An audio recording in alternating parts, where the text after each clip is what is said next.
भारत को आंख दिखाने की कोशिश करने वाले मालदीव की संसद का एक वीडियो तेजी के साथ वायरल हो रहा है। वायरल वीडियो में दो सांसद इस कद्र एक दूसरे पर हमलावर हो गए कि एक घायल नेता को तो इलाज के लिए अस्पताल तक ले जाना पड़ा। गौर करने वाली बात यह है कि इससे राष्ट्रपति मोइजू की पार्टी को भी झटका लगा है।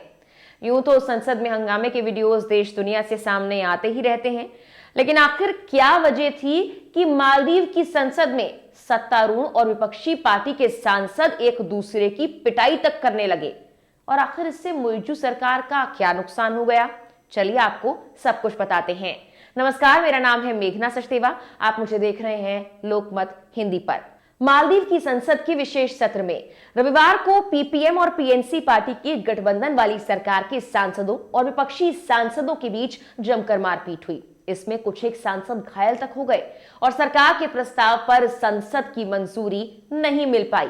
इससे मोइजू सरकार को करारा झटका लगा है।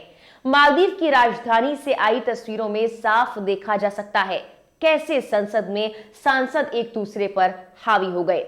पीपल्स नेशनल कांग्रेस यानी पीएनसी पार्टी और प्रोग्रेसिव पार्टी ऑफ मालदीव यानी पीपीएम के समर्थक सांसद पूर्व राष्ट्रपति इब्राहिम मोहम्मद सोलेह के नेतृत्व वाली मालदीवियन डेमोक्रेटिक पार्टी यानी एमडीपी के विरोध में उतर आए। मारपीट विपक्षी एमडीपी सांसद ईसा और सत्तारूढ़ पीएनसी सांसद अब्दुल्ला शहीम अब्दुल हकीम के बीच होती देखी गई, जो सत्तारूढ़ गठबंधन और विपक्षी दलों की मारपीट में तब्दील हो गई। जारी वीडियो में शमीम को ईसा का पैर पकड़कर खींचते हुए फिर दोनों सांसदों के एक साथ जमीन पर गिरते हुए देखा गया। हाथापाई के दौरान दोनों सांसद चैम्बर के पास तक गिर गए। इसमें शहीम के सिर पर चोटें भी आईं। शहीम को अस्पताल ले जाया गया। दरअसल मालदीव की संसद में 28 जनवरी यानी रविवार को मोइजू मंत्रिमंडल के लिए वोटिंग होनी थी। 22 मेंबर्स वाली कैबिनेट की मंजूरी से पहले विपक्षी दल मालदीवियन डेमोक्रेटिक पार्टी यानी एमडीपी ने साफ कह दिया कि वो 4 मंत्रियों की मंजूरी रोक देगी। राष्ट्रपति मोइजू ने 22 सदस्यों वाली नई कैबिनेट बनाई है। इस पर मालदीव की संसद में मुहर लगनी थी और नए बने मंत्रियों को शपथ लेनी थी, लेकिन मुख्य विपक्षी पार्टी मालदीवियन डेमोक्रेटिक पार्टी ने 18 मंत्रियों के नाम को तो मंजूरी दे दी। 4 प्रमुख मंत्रियों के नाम का विरोध होने लगा। हंगामे के बीच इन मंत्रियों की नियुक्ति नहीं हो पाई। दरअसल मालदीव की संसद को पीपल्स मजलिस कहते हैं। मालदीव में सांसद और राष्ट्रपति का चुनाव अलग अलग होता है। पिछले साल मालदीव में राष्ट्रपति का चुनाव हुआ था, वहीं पीपल्स मजलिस के मेंबर्स का चुनाव 2019 में हुआ था। मालदीव में जनता सीधे राष्ट्रपति को इलेक्ट कर सकती है।